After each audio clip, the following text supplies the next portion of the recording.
hashtag kabur aja dulu ini kan sudah ramai banget ya. Hashtag kabur aja dulu tuh jadi trending. Sebelum ada hashtag ini sudah terjadi sebenarnya.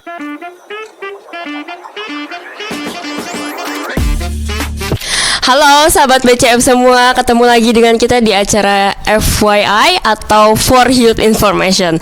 Nah, pada kali ini dan pada pertemuan kali ini kita sudah didatangi oleh dua narasumber keren, yaitu Mas Sandi dan juga Kak Ragil, yang mana kita akan membahas mengenai hashtag kabur aja dulu. Nah, kebetulan nih karena sekarang ini sudah ramai diperbincangkan di media sosial manapun ya mengenai hashtag kabur aja dulu, dan karena dipengaruhi oleh banyak banget faktor baik itu internal maupun eksternal. Nah, kebetulan karena kita sudah ada kedua narasumber yang keren, kita bisa mulai kali ya untuk perkenalan narasumber kita di sini. Boleh dimulai dari Mas Sandi terlebih dahulu dan juga Kak Ragil untuk memperkenalkan dirinya. Halo semuanya. Nama saya Sandi Alifiansa, dosen ilmu komunikasi Universitas Negeri Jakarta. Selamat pagi semuanya. Selamat pagi Mas Sandi. Oke, boleh nih selanjutnya dilanjut dengan Kak Ragil.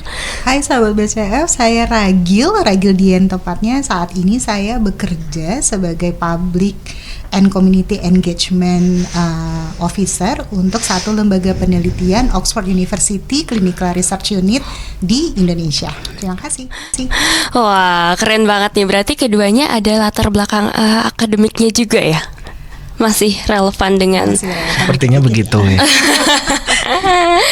Oke, mungkin sebelumnya aku ingin tanya-tanya terlebih dahulu nih mengenai hashtag kabur aja dulu. Ini kan sudah ramai banget ya, terutama dari kalangan anak-anak muda di media sosial yang menggaungkan gitu secara masif. Mungkin dari perspektif Mas Sandi dan Kak Ragil, sebenarnya tren ini tuh awal mulanya karena apa sih, atau apa kira-kira yang perlu teman-teman BCF tahu tentang tren ini gitu?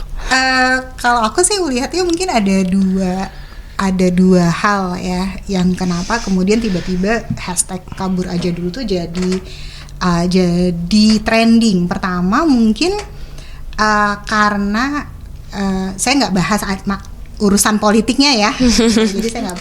Tapi yang pertama karena paparan media sosial sepertinya. Karena dulu waktu saya bekerja di luar negeri, sosial media belum marak seperti sekarang nih Sabrina. Betul. Jadi mau posting tentang apa yang saya lakukan waktu di luar juga nggak banyak platformnya. Itu yang pertama. Yang kedua mungkin juga digital. Saya bilangnya digital connectivity, di mana orang-orang kemudian sudah bisa melihat bahwa banyak loh pilihan pekerjaan digital di luar pekerjaan-pekerjaan mainstream yang mungkin sudah cukup dikenal di Indonesia yang bisa dilakukan. Termasuk juga trending bahwa kayaknya seru ya kerja di luar negeri. Kayak saya kerja di luar negeri gitu. Jadi aku pikir itu dua hal itu sih yang jadi alasan kenapa tiba-tiba jadi trending. Sandi gimana? Oke, menurut Mas Sandi gimana nih? Izin menambahkan ya, saya merasa gerakan ini itu adalah gerakan kelas menengah sebenarnya. Jadi yang saya cermati sebenarnya tuh hashtag ini sebelum ada hashtag ini sudah terjadi sebenarnya sebelum COVID. Tetapi yang bikin rame adalah mungkin karena ada permasalahan kesempatan yang sangat terbatas di sini. Betul. Gitu. Terus kemudian masyarakat kelas menengah merasa ada yang tidak perform dari sisi government. Nah, balik lagi tadi yang sudah dikatakan Kak Ragil, karena sosial media yang sedemikian gencar ditambah COVID, pada akhirnya gerakan ini seperti ya bola salju gitu ya, menggelinding semakin besar, terus kemudian direplikasi di media sosial yang berbasis teks X gitu. Kemudianlah muncul sebuah istilah ini, kabur aja dulu. Pilihan negaranya akhirnya jadi macam-macam ya, kayak dulu kan kita kan mindednya kan western gitu ya, atau Australia lah begitu. Sekarang bahkan negara-negara Asia itu jadi relevan akhirnya karena gerakan ini ya, karena kan 10 tahun belakangan saya melihatnya kan kelas menengah di Indonesia ini kan semakin berkembang ya, aksesnya makin banyak, daya beli mereka makin bagus, akhirnya mereka aware dengan sesuatu yang global sifatnya. Dan yang mau saya garis bawahi adalah karena Indonesia itu tidak mengakui dui kewarganegaraan, ya. Betul. Atau belum ya, Belum karena mungkin ya. ada negara Asia yang sudah melakukan itu, Filipina kalau nggak salah contohnya. Gerakan ini pada akhirnya akan terus relevan akhirnya. Betul. Itu sih kalau dari saya. Karena kita juga mungkin mencari opportunity juga di luar ya. Karena keterbatasan kapabilitas juga dari sini, dan juga karena tidak boleh adanya dual citizenship itu ya Mas. Oke, nah mungkin menurut Kak Ragil dan Mas Andi sendiri, sebenarnya untuk hashtag ini, hashtag kabur aja dulu, ini mencerminkan kekecewaan atau malah sebaliknya gitu, atau malah hashtag ini lahir karena memang adanya motivasi atau adanya semangat anak-anak muda yang memang masih menggelora nih untuk cari opportunity di luar. Kira-kira bagaimana tuh Mas dan Kak Ragil? Aku dulu ya Kak. Aku sih nggak melihat itu sebagai artinya gini. Dari zaman saya muda aja. Masih muda. Masih muda dong sekarang. Dari zaman aku baru lulus kuliah, peran pemerintah dalam menciptakan lapangan pekerjaan bagiku ya sama-sama saja. Gitu, kecuali memang kemudian teman-teman berencana untuk jadi ASN seperti itu. Jadi peluang pekerjaan ya begitu-begitu saja, Sabrina. Nah, jadi aku tidak bisa bilang bahwa hashtag kabur aja dulu itu bentuk kekecewaan. Yang mungkin adalah opportunity yang lebih terlihat. Gitu. Balik lagi aku setuju dengan katanya Kak Andi, gara-gara pandemi akhirnya orang-orang tahu bahwa oh ada loh pekerjaan-pekerjaan digital yang bisa dilakukan dari luar negeri misalnya, atau kemudian oh ternyata saya ini ini jangan ditiru ya, tapi gini, ada beberapa teman yang gini, oh ternyata saya bisa loh mendapatkan uang banyak hanya dengan menjadi pemetik anggur di satu negara. Oh, yang lagi diromantisasi sekarang nih. Betul ya. jadi hal-hal itu yang kemudian kalau saya bilang juga keinginan untuk memenuhi trending bahwa saya tinggal atau saya pernah ke luar negeri. Iya. Itu sesuatu yang aku pikir teman-teman sekarang jadi, kalau dulu kita kayaknya mau ke luar negeri itu pertimbangannya banyak banget ya Kandi, kayak keluarga lah, saya nanti pulang bagaimana, duitnya cukup atau tidak gitu. Kalau sekarang tuh kayak yang penting saya ke luar negeri aja dulu gitu. Mungkin itu sih. Kandi gimana? Saya ngelihatnya ini supply and demand sebenarnya. Waduh, jadi supply-nya di Indonesia ini kita kan sebenarnya kebalikan apa yang terjadi di Jepang ya dan Singapura, di jumlah penduduknya mereka itu tidak sebanding, artinya mereka aging society. Kalau kita kan jumlah penduduknya itu ya jujur melebihi kapasitas lapangan kerja yang ada di Indonesia, dan itu tiap tahun selalu begitu terus. Jadi pada akhirnya awalnya saya melihatnya gerakan ini tuh tidak berbau politik sebenarnya awalnya mungkin karena gajinya lebih banyak. Atau bisa jadi yang sangat personal, misalnya pernikahannya tidak diakui di Indonesia, misalnya seperti itu. Tapi belakangan terjadi pergeseran nih, tiba-tiba gerakan ini dimaknai secara politis. Akhirnya banyak yang impulsif ya Kak ya. Betul. Kabur aja dulu nanti gimana jadinya di sana. Akhirnya kan jadi gerakan-gerakan yang kelas menengah merasa dah pokoknya ke sana aja dulu kayaknya better deh. Tanpa ada pertimbangan yang matang. Yes, supply and demand kalau dari saya. Untuk menurut Kak Ragil dan Mas Andi sendiri, kira-kira untuk hashtag kabur aja dulu itu bisa menjadi solusi atau jembatan antara teman-teman BCF dan pemuda-pemuda di Indonesia untuk meraih objektif dan purpose-nya nggak sih? Baik itu dari edukasi, dari akademik ataupun dari karir misalnya. Hashtag kabur aja dulu ini pada akhirnya menyeimbangkan supply and demand sekali lagi. Selama tidak ada supply di sini yang mencukupi, kabur aja dulu ini masih akan tetap relevan kok sampai kapanpun.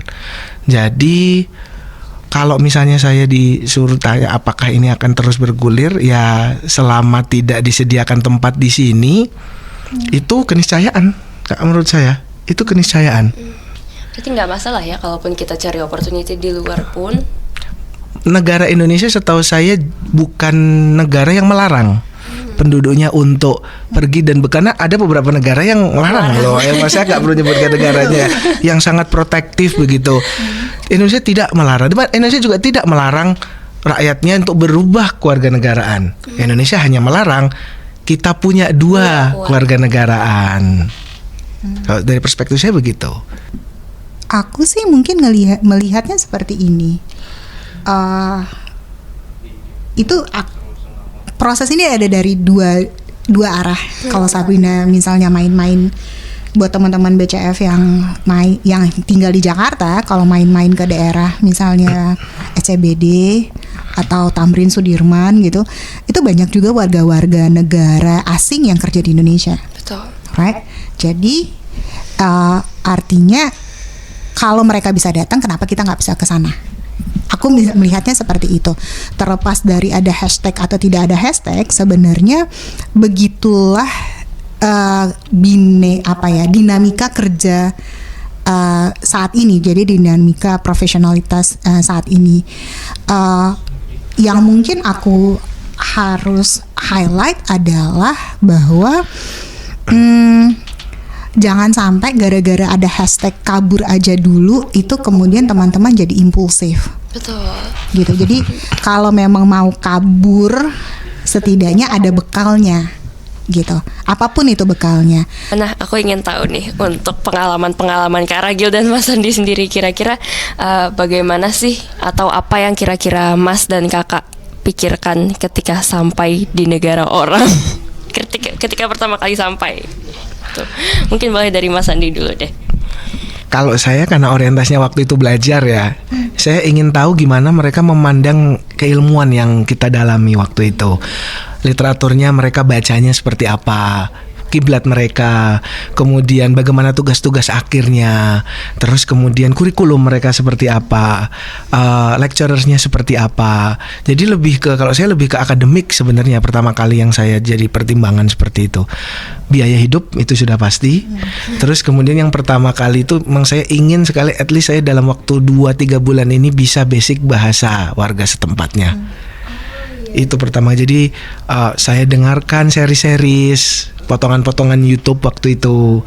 Terus kemudian saya coba mingle dengan orang setempat yang Muslim, karena ada juga walaupun minoritas dan mereka sangat welcome dengan orang Indonesia. Dan biasanya kalau saya juga baru sadar ketika kita jadi minoritas gitu, ketika bertemu minoritas lainnya itu senang banget juga. Itu kan nggak mungkin kita rasakan di sini ya. Apa ya istilahnya? Seminoritas itu, iya. Mungkin sedikit cerita ya sebenarnya ya. Ini sebenarnya saya juga milih negara yang waktu itu saya sempat juga ditawarkan tapi bukan beasiswa ya, di negara yang seperti kita juga. Jadi mayoritasnya Muslim juga waktu itu. Terus terang saya menolak waktu itu. Karena apa? Karena saya ingin merasakan rasanya jadi minoritas itu gimana sih? Saya men-challenge diri saya waktu itu. Akhirnya saya pilih negara yang gimana caranya saya harus jadi minoritas di situ karena saya ingin belajar. Nah, pada akhirnya itulah sense itu yang membawa saya pada akhirnya sekitar 4 tahun survive di situ dan ternyata nggak seburuk yang dibayangkan kok. Walaupun menjadi minoritas. Yes, malah mereka kadang kita dikepoin gitu. Indonesia itu gimana sih? Pasti ya Kak Ragil ya ada gitu juga. Ada isu-isu yang bener nggak sih Sandi kalau perempuannya nggak bebas? Nah ada pertanyaan-pertanyaan yang bahkan kita Bentar, kamu Sunni atau Syiah? Tunggu. Kamu jangan nanya gitu ya, kalau di Indonesia itu sensitif loh. Aneh-aneh pertanyaannya itu. Di sana itu biasa ya? Biasa banget. Biasa banget. Kita kan ditanyain gitu kan. Iya, langsung. Balik lagi ya, daya adaptasi orang Indonesia itu dan yang saya lihat juga orang Indonesia lain juga luar biasa Sabrina.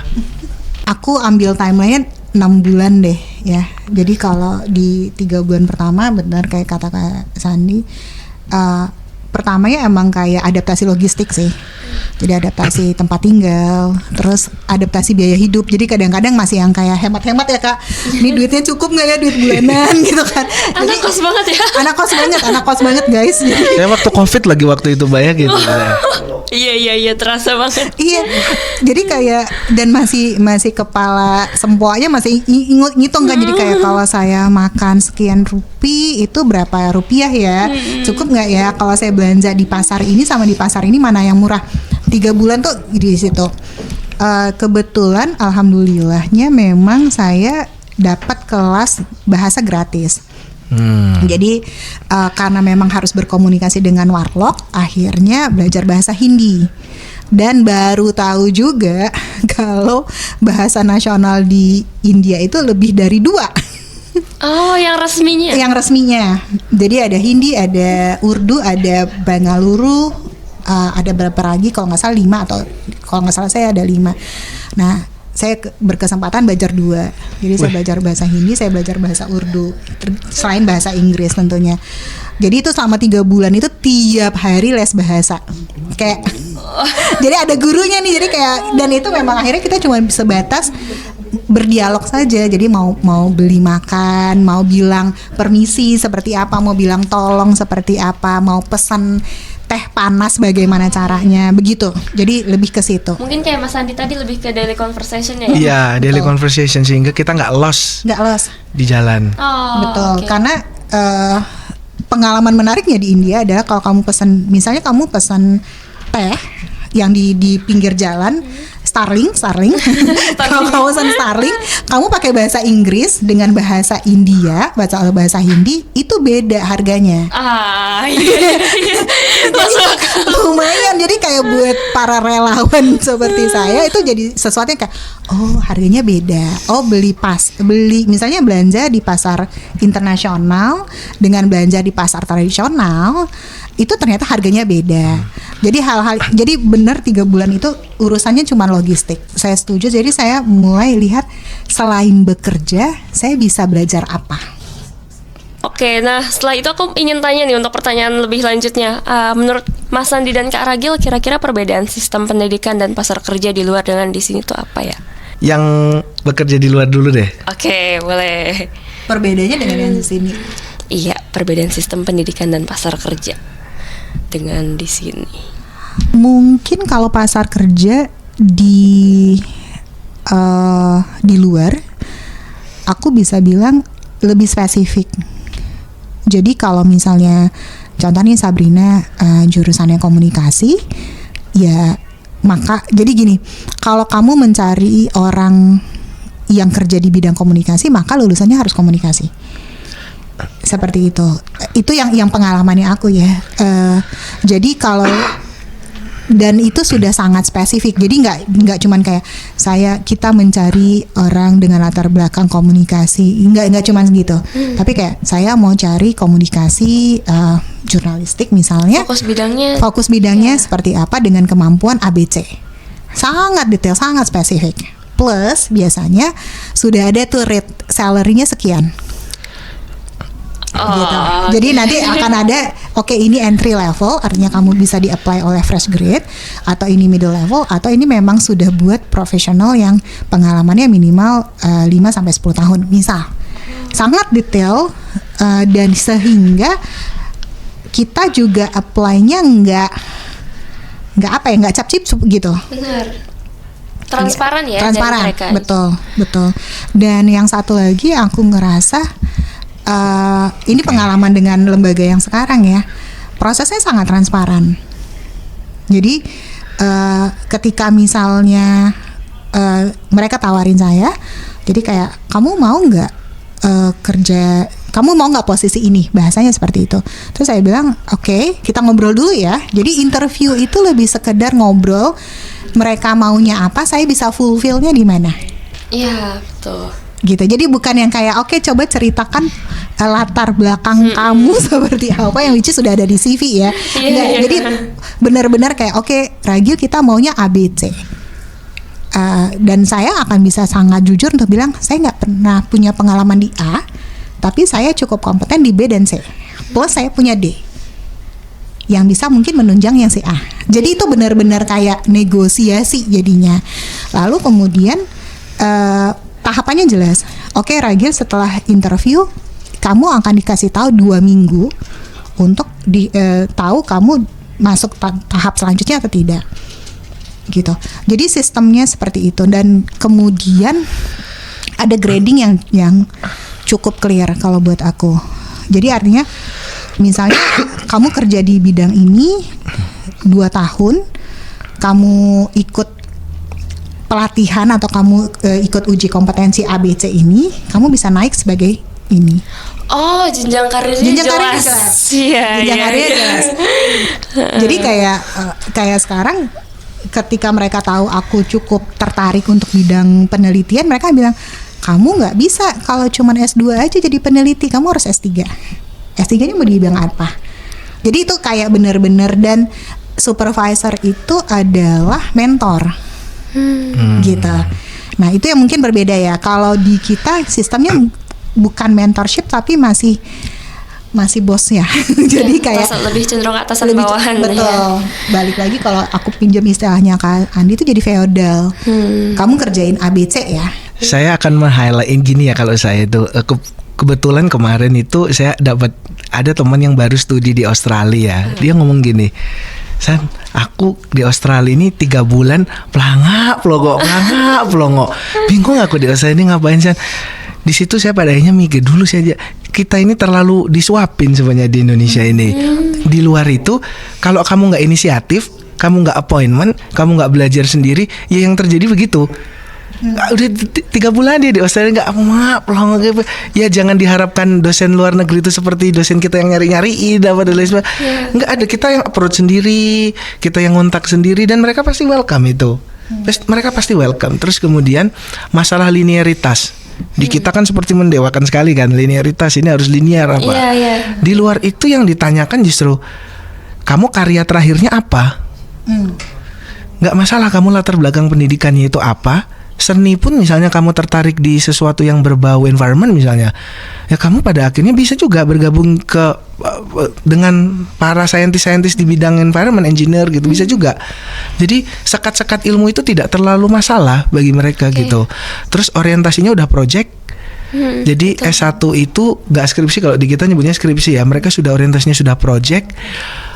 Terus waktu yang saya juga sempat ngomong kan, gaji itu mereka sudah terbuka di awal, bahkan di flyer itu sudah ada sekian gitu dapatnya. Itu saya juga awalnya agak loh, di Indonesia di iklan kecil dulu ya, ada iklan kecil itu gaji bersaing gitu doang, nggak ditulis berapanya, nggak ditulis berapanya gitu. Di sana udah memang gaji segini, terus umur kayaknya nggak ada deh.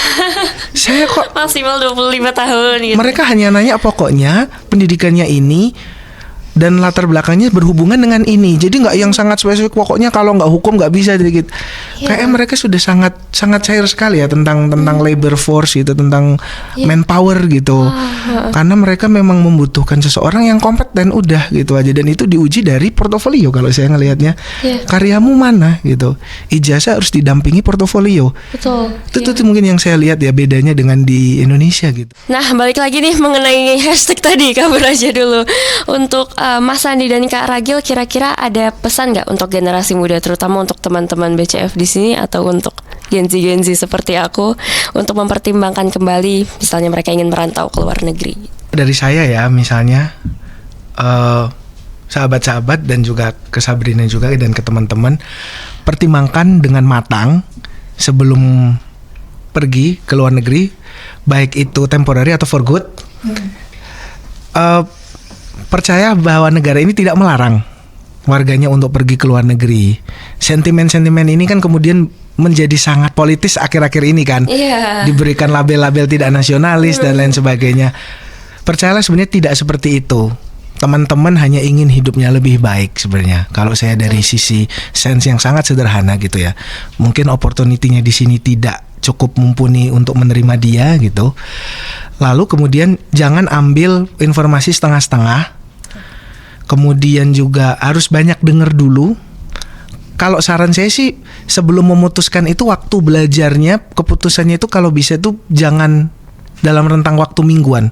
Kalau bisa tuh bulan, 6 bulan, 1 tahun baru putuskan kemudian. Disitulah pada akhirnya kamu bisa menguji diri kamu sendiri bahwa iya atau tidak untuk pergi ke luar negeri itu. Dan perbanyak riset ya Mas. Riset itu segalanya. Dan sekarang data itu bisa didapatkan dari mana saja sebenarnya. Ngomong langsung ke orangnya, baik native atau orang Indonesia yang sudah di situ. saya sebenarnya senang kalau kelihat orang Indonesia, banyak orang Indonesia gitu, karena kita ini di luar tuh, negara kita ini hampir nggak di, bahkan di tetangga kita sendiri loh, banyak yang Indonesia itu di mana ya? Kita ini sering disangka Filipina. Atau Malaysia, karena mereka diasporanya lebih gila-gilaan daripada kita gitu. Benar. Saya akan sangat senang kalau semakin banyak orang Indonesia, karena itu bagus juga untuk pada akhirnya Indonesia itu ada gitu dan dikenal, dan itu kan sebenarnya kan diplomat juga kita di luar negeri itu, tunjukkan prestasi, oh Indonesia ini ternyata something. Yang justru harus dipikirkan itu step selanjutnya ya, mau stay sebagai warga negara Indonesia atau mau berubah. Kalau dari saya pribadi sih sebenarnya kalau masih bisa sebagai WNI, tetap saja kontribusilah dari luar. Betul. Dan itu akan sangat bagus sekali, baik untuk kamu pribadi sekurang-kurangnya, teman-teman pribadi, maupun untuk Indonesia secara keseluruhan ya. Politik bisa berganti, tapi individu dan tanggung jawab itu tetap akan selamanya melekat sih di pengambil keputusan, yaitu teman-teman sendiri. Karena baik secara langsung maupun tidak langsung kontribusinya akan mengalir ya untuk bangsanya sendiri itu. Iya, sekurang-kurangnya keluarga, iya teman-teman terdekat. Jadi pada akhirnya kan kita jadi, oh ya, untuk negara pada akhirnya bisa juga gitu, entah dalam bentuk devisa maupun relasi. Betul. Itu sih dari saya, harapan saya. Kalau dari Kak Ragil sendiri bagaimana nih Kak harapannya? Mungkin satu statementnya kayak gini, kamu akan lebih cinta sama negaramu ketika kamu di luar. Betul. I agree. Ada kangen ya? I agree. Kamu Jauh ada lebih kangennya. cinta sama agama dan sukumu ketika kamu di luar. Jadi kalau ada yang nanyain kayak, oh kamu nggak nasionalis dong, oh itu berarti Salah mungkin besar, ya. mainnya kurang jauh. Ya. Mungkin mainnya kurang jauh sampai kemudian rasa itu nggak muncul, itu sih. Kemudian buat teman-teman, aku setuju sih. Mungkin itu yang pertama. Artinya ketika teman-teman memutuskan untuk keluar apapun itu, kalau mau belajar ataupun mau bekerja, siapin diri dulu gitu. Jadi jangan sampai kemudian bahkan ketika teman-teman balik lagi, ketika teman-teman memutuskan untuk menjadi pemetik buah anggur, itu keputusan yang dilakukan secara sadar. Betul. Dengan begitu banyak pertimbangan. Gitu sih kalau aku bilang. Jadi konsepnya nggak beneran kabur ya, nggak beneran impulsif untuk kabur, untuk lari.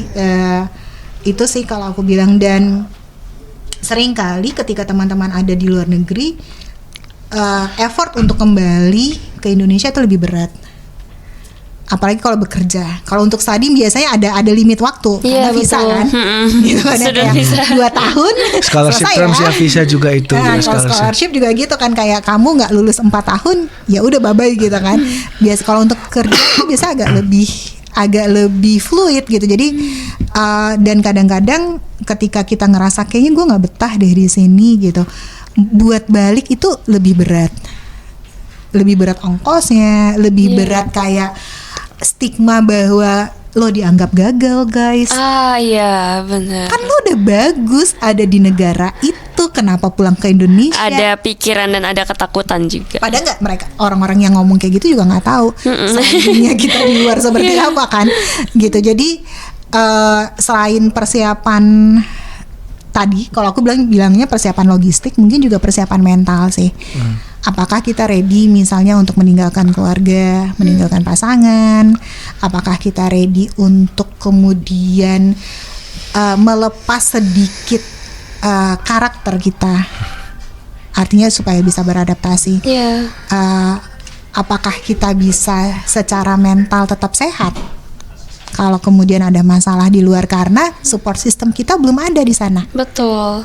Cuman punya diri sendiri. Cuma punya diri sendiri. Itu sih kali Sabrina. Sedikit Oke. menambahkan ya Sabrina dan Boleh, Mas teman-teman Andi. juga. Yang saya sebenarnya mendukung gerakan ini sebenarnya. Kalau misalnya opportunity itu ada, yang saya kurang cocok adalah kadang-kadang kita ini menggunakan cara-cara yang oportunis gitu, menikahin orang situ, kemudian menjadi warga situ, cara-cara yang ilegal, metode-metode yang tidak seharusnya, sehingga pada akhirnya kita sebagai bangsa kena pada akhirnya. Padahal high risk juga ya Mas dengan melakukan hal tersebut. Iya, dan itu bukan cuma satu dua kasus ya, beberapa bahkan penerima LPDP ada yang melakukan itu juga. In order to achieve itu, dia pada akhirnya shortcut. Nah, cara-cara gitu yang saya kurang srek nih. Kalau mau, gunakanlah jalur hukum yang baik dan benar. Betul. Itu. Karena pada dasarnya dengan menggunakan jalur hukum pun tidak akan membuat plannya batal Iya, dan karena terhalang. di situ malah justru ada track sudah diarahkan Iya, kok, sudah diarahkan. Cara-cara yang oportunis itu yang kadang-kadang saya sesalkan. Hanya karena bukan untuk meng-against hubungan antar negara ya, relasi Bukan. antar negara ya, Lebih ke caranya, kan mungkin caranya yang gitu. salah ya. Ada nekat-nekatnya juga kadang-kadang orang gini. Ya udah. Mungkin karena nggak berpikir panjang ya Mas, karena kalau misalnya seharusnya untuk long term kan akan membahayakan keturunan-keturunannya juga. Iya, banyak faktor memang, salah satunya itu. Oke, tidak terasa nih teman-teman BCF dan sahabat-sahabat BCF di sini kita udah berbincang lama banget ya. Kira-kira berapa jam tadi kita ngobrol? Udah panjang banget dengan. Bentar lagi imsak. Akhirnya bentar lagi. Aduh, Udah akhirnya berbuka ya malah. akhirnya bisa killing time lewat sini ya. Dan udah dihadiri dengan narasumber-narasumber yang keren dari international exposure-nya dari Mas Andi dan juga Kak Ragil di sini. Mengenai hashtag kabur aja dulu, mungkin sudah cukup menjawab teman-teman di sini atas segala keraguan dan pertanyaan-pertanyaannya. Mungkin untuk apabila ada pertanyaan yang lebih spesifik bisa dikontak langsung kali ya ke Mas Andi atau ke Kak Ragil. Boleh. Oke. Mungkin dari aku segitu aja nih teman-teman. Nah, untuk belajar lebih lanjut mengenai opportunity di luar negeri, teman-teman di sini diharapkan untuk perbanyak riset ya Kak dan Mas. Nah, mungkin sampai di sini dulu. Kita akan bertemu di episode dan di kesempatan selanjutnya. Bye bye teman-teman BCL. Terima kasih.